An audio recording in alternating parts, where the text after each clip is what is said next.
obviamente non sería posible. En primeiro lugar, a Lola Rico, da Escola de Saúde Rural da Limia, por a súa aportación, por a cualificación, por o seu empeño que salieran estas xornadas á altura dunha vila, dun concello, dunha provincia e dunha rexión como a nosa, dunha comunidade autónoma.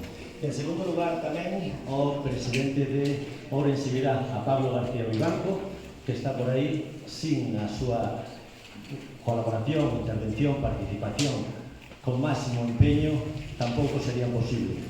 Pero tampouco sería posible se o Concello de Xinzo, o seu alcalde e os concelleiros non estuvermos implicados neste proxecto, destas xornadas. Por tanto, toca tamén agradecer dun xeito moi especial aos dos concelleiros que estuveron ao frente tamén deste comité organizador. Pero esa sería la cuestión. El cachelo viene a ser una fuente de hidratos de carbono y de potasio.